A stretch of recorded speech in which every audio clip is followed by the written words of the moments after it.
Welcome to the Food Startups Podcast, connecting the opaque world of food startups. This is Daniel Imri-Sitanayake of Tiny Farms, and you are listening to the Food Startups Podcast.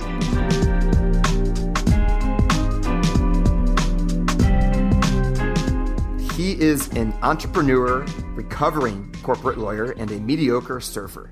He is currently the co-founder and CEO of Thistle, a San Francisco-based cold-pressed juice and healthy food startup. They do meals like, 1, 3, 5 day and other meal plans where you get really, really healthy meals delivered. You don't have to think about it. Silicon Valley, Bay Area, a lot of busy people, and they find really good, healthy food. They transparently source ingredients and deliver it to you. I'll link to the menu, or this week's menu, which will change, but it seems to always be awesome. I've seen it 3 separate weeks. What else can I tell you? Well, he advises and invests in startups. He loves surfing, as we mentioned, and he's really interested in culinary delights in the Bay Area. Ashwin Cheriyan, how you doing, man? Doing great, Matt. Thanks for having me on. Right on, yeah. And listen, so before the show, we were talking about Kerala. And so 2 of my best friends are from there, but I'd say most people in the US aren't aware. Tell us about your childhood in Kerala and go into some of the things that we talked about.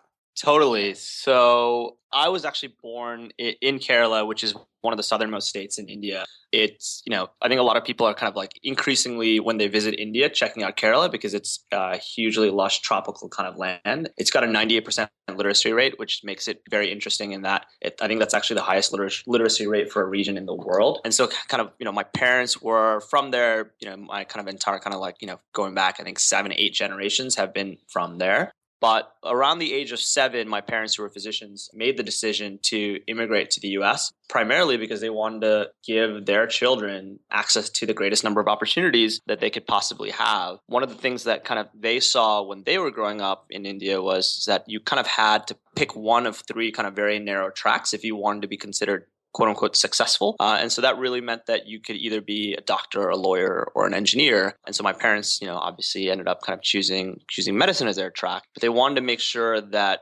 for their children, they had access to, many more kind of opportunities if they wanted to. And so for them, they couldn't see that happening if they stayed in India, especially at that time. And so when I was 7, they moved to the US, to Chicago, where they had to actually redo some of their medical training, spent 5 years there, and then moved to a small town in East Texas, north of Houston, called Lufkin for around the time I started high school. Yeah, so it's actually... Ashwin, just to jump in here. So, this is a positive stereotype, and I think a lot of it's because of like the doctors and engineers that came over. If you meet someone in the US from India and they're from Kerala, on average, their intelligence is going to be much higher than the average American. I mean, I think I can say that with certainty, and you certainly fit that positive stereotype. I mean, it's interesting to me, Ashwin, as we move forward, you said you were in like East Texas, right? I mean, going to a small town with a similar climate to Kerala, but what was life like for you down there? Yeah, I think kind of, moving from, for me, kind of obviously before that, I was in Chicago, kind of large, kind of like bustling town, alternating between a really short but beautiful summer and really cold and awful winter, to moving to a town of 30,000 people. And when you're kind of starting high school, you're in your formative years, it was actually a massive culture shock for me and my brother. There was, diversity levels weren't as high as you would, kind of, it's something that we were used to. When you say that, were you guys the only people from India in your high school, or were there others? No, oddly, so there were actually a surprising number of Indian families in that community. So, and the reason for that is, my parents, are physicians, and they moved there because it was actually a fairly thriving medical community, and a large part of that thriving medical community were Indian immigrants. So while the town was only 30,000 people, there were a bunch of smaller towns surrounding it. So the effective kind of population that it serviced was closer to 120,000 people.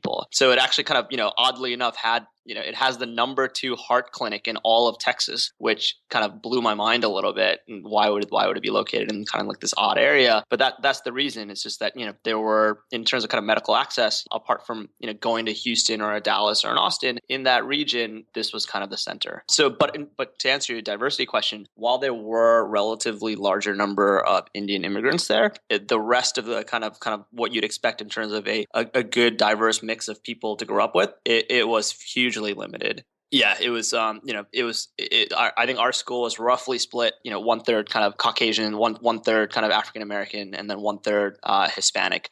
It really kind of felt like it was kind of going to another world. Awesome. And okay, so you finished out high school in Texas, and then where did you go to college? Yeah, so moved to the East Coast, went to Brown University for undergrad. So spent 4 years in Providence, back to the cold winters, which was not fun. But that to me was my kind of first experience seeing people from tons of different walks of life that were hugely ambitious in wanting to kind of, access their kind of creative spirit. So for me, that was massively eye-opening in seeing people that kind of didn't want to kind of do very standard quote unquote jobs. They were passionate about multiple things. They wanted to work on a bunch of different projects at once. They wanted to be creative in terms of art. They wanted to be analytical in terms of science. And so for me, that period in my life was one of the most inspiring. And kind of upon graduation, my mind, I tend to kind of want to do a bunch of things at once. I actually didn't really know what I wanted to do because I was like, I have too many choices. What do I do? So I kind of did what a lot of people do when they faced with too many choices. They kind of default into going to law school, which was what I ended up doing. So went back to Texas at the University of Texas in Austin for law school and graduated in what turned out to be a very, very interesting year for lawyers, which was graduated in 2008, and started work in New York at a large firm on the day that Lehman Brothers filed for bankruptcy. That was an interesting period to kind of be a corporate lawyer. More interesting in the sense that none of us knew we would have jobs at any given point, considering the economy was tanking, but somehow managed to work on some really great transactions over the course of the next 4 years. Now, Ashwin, I got to ask you this because at the top of your LinkedIn profile, I'm guessing other websites as well. I mean, you say the word recovering corporate lawyer. I mean, explain that to us. Yeah, so there have been a lot of articles that have been written recently about kind of the life of the big law lawyer in New York. And, sometimes I actually feel like they understate some of the difficulties. So I think kind of, for me, I was in a situation where I was lucky enough to kind of be working on really interesting transactions and you get paid a great salary. But the downside is that now you are working 80, 90, 100, 110 hours a week. And what I found was that when you're working so much, so when you're essentially working all of your waking hours, that means you've essentially priced your life, right? So if you're doing nothing but work, your salary is the price tag that you've put on what you consider your life. And so for me, it was 4 tough, challenging years, but it wasn't something that I was willing to do for the long term. I think there was a lot more impactful things, a lot more interesting things that one can do with their life if you're so inclined. And so for me, that certainly wasn't the life for me. So the recovering lawyer phrase is always one that's tossed around, and for someone that managed to kind of escape the kind of the big law handcuffs and go on to do something else. I got a question for you. So yeah, I mean, you're not the first person to say that publicly, with the ridiculous hours that the corporate lawyers have to work. Now, I mean, so you were what, like 28 or maybe 29 when you got out of corporate law? Yeah, I was actually 30. 30. Now, did you ever meet anybody like that's, I don't know, it's like 35 that's been in there for another 5 years and they look like they're 45? Like, do you ever notice in certain lawyers like faces that they look like they've aged because of this ridiculous work schedule? Oh, completely. I mean, you kind of see people that are in it for not even that much longer than I was. And they just look like they are a husk of a person that they used to be. Like they're always looking drained. It's not something that I ever wanted to kind of do. And kind of in making the decision on leaving, kind of, I had a really close friend and mentor of mine at the firm who left before me. And he said, look, a good gauge of whether you want to stay in a career is look to the people that have been there for a long time and then see if you can find anyone whose life you trade for your own in X number of years. And if you can't identify a single person that fits that criteria, then you know that it's not right for you. So kind of in looking at people more senior, I couldn't find a single person who I thought, man, that's the life that I want to have. So the decision became super clear at that moment. And listeners, I have to make a note here, or two notes. First off, I'm talking with Ashwin on Skype, and he has a really cool Skype photo, so it's hard for me to think of Asian corporate lawyer. So this is a recovering corporate lawyer. He's got like a headband, big sunglasses, a stylish scarf. So Ashwin's definitely a success story that, recovering corporate lawyers that kept their youth. Hopefully, I'll let us share it with the audience if that's okay. But totally. But it's great, man. It's great. I need a better photo as well, man. And I do see that as well because I feel like, especially for entrepreneurs, like we all try to be really serious on LinkedIn where I don't know if this is your LinkedIn photo. I don't think it is, but it's like not. LinkedIn, I see like people, I've been thinking of like a cool LinkedIn photo. I have like the traditional like shirt and tie or just like headshot with a blue background. But, a lot of entrepreneurship and, I do a lot of sales is standing out. And I notice, I don't know if you've ever seen the show The Profit. I haven't. Okay, so this guy, Marcus Lemonis, I'll just give you listeners. It's like, it comes on after Shark Tank, and it's the idea where he comes in. He's a super entrepreneur. I mean, gosh, he started, I think, Camping World, and he's like Mark Cuban, like all he does is business, but he enjoys it, like as a game. And he comes in to like usually a retail location. He'll buy like half the business or make an offer under the condition that he gets 1 week to be completely in charge. So anyway, this guy's like, maybe not as famous as Mark Cuban, but he's pretty famous. And I noticed this one guy in sales, same space, he has a picture with him as his like profile photo. So I'm thinking of like, when people overestimate how serious you have to be for like LinkedIn, et cetera, of ways to spice up the photo. So your Skype photo got me thinking for sure, man. Yeah, I should use that for my LinkedIn photo. Actually, I actually have a LinkedIn photo that falls under the same the same broad category they described. I think I'm wearing a blazer with a white shirt and I think maybe even a pocket square, which is kind of ridiculous. It's funny. It's like it even matters. Like if I had like an organic farm in California and I saw you with a fun photo and be like, oh, they're not serious. I'm not going to deal with Thistle. Completely. That's a great point. I'm gonna change it right after this podcast. Right on. So no. I mean, I think, but that's part of sales today. Like just standing out like a little bit. What are the little things you can do to stand out? And listen, Ashwin, getting into Thistle a little bit, I saw some things that stand out because I've gone to a lot of cold pressed juice places, and I can tell you one thing. I want to start out with one thing, and you guys can read on the website about their philosophy and their FAQ. It's excellent. It kind of teaches you about why cold pressed juices are healthier, but there is a kind of, I want to call it an epidemic, and it's not for taste, but I'll call it a nutrition epidemic in cold pressed juices. And it's the following. So apples taste great. There's no doubt about it. I love apple cider, apple juice, etc. But if you go to a cold pressed juice places and the number one ingredient, or if you go to Whole Foods and you buy one of these juices, if all they use is like the number one ingredient in every single drink is apple, I mean, it's sweeter, but it's sweeter and cheaper. And an apple without its skin is going to have a much higher glycemic index, right? It's going to raise your blood sugar faster. And they kind of pointed that out, and I'm going to quote you guys from the website. While other cold-pressed juices seem like they are full of nutrient-dense fruits and vegetables, they are often made primarily with nutrient-light, not nutrient-dense, and cheaper ingredients such as celery or apple juice. So, I mean, I'd like you to touch on apples and tell us more about the Thistle philosophy. Yeah, I think kind of for us, when we were kind of launching the company and wanted to kind of build kind of products that were, tasted really great, but were also made with integrity, we looked to see what was available on the market. And kind of, for us, one of the biggest frustrating kind of pain points when we drank other kind of, for example, juices was they build themselves as, here's a green juice, on the front of the label, actually, the first ingredient that's highlighted was often a kale or a spinach. And so kind of the customer gets kind of, fooled into thinking, oh, wow, this, I know kale and spinach, they're super nutritious. That's great. Let me drink this juice. And then if you look carefully on the back, the first ingredient is almost certainly going to be apple or celery. And so for us, when we saw that time and time again, we felt we were getting a little bit cheated, and we thought that customers were getting a little bit cheated. So we thought there's got to be a way to kind of, put a product in this category out that not only tastes really great, but has as its primary ingredient something that has a ton of nutrients, because at the end of the day this product is more expensive than your standard juices. And so if customers are willing to pay, in many cases significantly more than their alternatives, you should make sure that they're getting great value out of it and that they fully know kind of with transparency what they're getting. Right. Yeah, I 100% agree. And so I think that's something that everyone can look out for. You can also see this in a lot of snacks. Like there's like a brand of, I'm not going to name the brand. I'm not trying to call it the brand, but just certain really healthy things like spirulina. Like there's these people that make these like spirulina snacks, right? And it'll be like spirulina chips or spirulina whatever. And you look at the ingredient list and it's like ingredient number 10 or 9 right on the list. Because to be fair, spirulina, it doesn't taste great.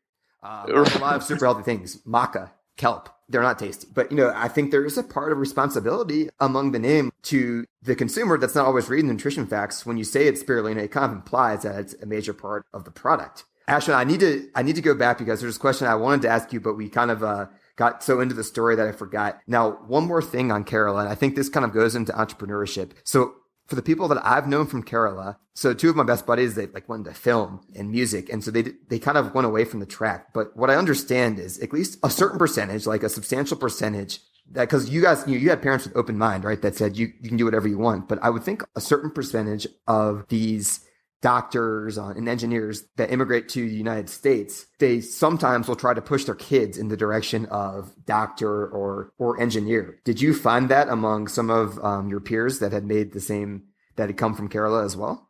Absolutely. And, as my parents, I consider to be super open-minded. And, I think kind of like one thing they made clear was that no matter what you do, we'll support. But for them, when I told them that I was, going to leave the law and kind of, go out and be an entrepreneur, I mean, don't get me wrong. They tried very hard to kind of change my mind because they were like, well, why did you devote all this time and energy into this profession and you're just leaving it behind? Like, you need to really think strongly about it. And so, I think even for my parents who I considered kind of being open-minded, there is this kind of sense that they want their kids to kind of have safe careers, and they view any break from it in the way that, especially in the way that I had, to be very risky relative to kind of what I had. And so for them, they were pretty concerned more about, stability and kind of like a long-term ability to pay the bills, essentially raise a family, that kind of protective instinct kicks in. But other parents are, from friends that I've kind of seen kind of go into those fields, they pushed very strongly into saying things that even like, you have to be a doctor, like you have to work hard, you have to crush it at grades, you have to get into the best schools, and this is where you need to be. And kids are hugely, hugely influenced by their parents. And, there's tons of cases where I've talked to friends that said, if I had to do it all over again, I would probably have made a different choice in my career. Wow. Yeah, man, that's powerful. And listener, I need to note this now. The episode can be found at foodstartupspodcast.com/Thistle. And I'm going to spell Thistle in case you don't know, THISTLE. And the website of Thistle is Thistle, THISTLE.co, not .com. That's some UK company. So go to .co. Ashwin, I wanted to finish up on one other thing that I got from your profile that I found really interesting. You are an advisor and investor. Of the information you're willing to share. I'm not going to pry you here, but would you be willing to shed a little bit of light on the types of businesses that you're advising and investing in? So obviously kind of, my interest kind of lies pretty firmly in the consumer space, but the kind of one of the benefits of being here in San Francisco is you have a lot of people working on tons and tons of interesting things. So, apart from consumer, I've been kind of blessed in the sense that like I have friends that are doing things that are as varied as, working in telecommunications, working in user onboarding, working in kind of other types of kind of like companies that are trying to disrupt industries like law or finance. And so for me, kind of being exposed to what people are doing generally and very much in my own network has led to kind of a few kind of advisory roles where I try to be as helpful as I can on things like legal issues are obviously in my kind of prior wheelhouse. And so, and I think kind of like I find that a lot of people kind of, find that to be a fairly large pain point. And especially at early stage companies, the last thing you're trying to do is pay a lawyer a ton of fees to kind of get things right. And so for me, I found that I've actually been able to leverage the stuff that I've learned by being a lawyer and kind of adding some real lasting value at a stage where people may not want to kind of like spend the money to get things right, but may end up being really impactful down the road. So that's actually been an interesting route for me to kind of get involved with a lot of people doing interesting things outside of kind of my own kind of specialty areas. Yeah, so the legal degree came in great, right? And you're right, that is the pain point because there's certain things legally that are like really simple. Like I've registered a couple of trademarks now, and I know there's certain things are pretty straightforward, not all. Correct me if I'm wrong here, but there's certain, I guess what I want to say is there's certain things where like a legal revision, like it's like you need to know like one or two things that aren't that complicated, but you may have to pay $1,000 to learn those one or two things. And then I know things like patents, et cetera, become really complicated, but having that on an advisory board, that legal degree really helps you stand out and get on the board for sure. Yeah. Definitely. And so in that sense, I've invested in, there's a company called Charge that is doing some great stuff. It's similar to kind of the offering that WhatsApp has in terms of messaging, but their entire kind of goal is to allow you to completely do all of your kind of communication without using a carrier. So taking your existing cell phone number, but using data rather than voice for all of your communication needs. And what's the website of Charge? I think it's charge.co. It's charge.co. Okay. Exactly. Cool. Well, listeners, for you guys to find Ashwin, how can listeners get in touch with you? Yeah, so they can, I make it fairly public that anyone can email me directly at ashwin@thistle.co. For me, like just being super open in terms of like letting people know how they can kind of get to me is really important. Our customers are, people email us all the time. And to this day, I still look at every single email and respond to it. And for me, like that's an opportunity to learn as much as I can to make sure that our product is addressing, people's needs. And kind of what we found is what we think the problem is or what we think the best solution is may not always be. And so listening to your customers is hugely important. And as part of that, keeping an open line of communication and having people have the ability to get in touch easily is an important component. Right on, man. Cool. Well, Ashwin, great conversation. We got so much value today, and thanks for coming on the show. Absolutely, Matt. This was great. Thanks for having me. Hey guys, thanks so much for listening. And as always, if you have any questions or comments, find us online at foodstartupspodcast.com.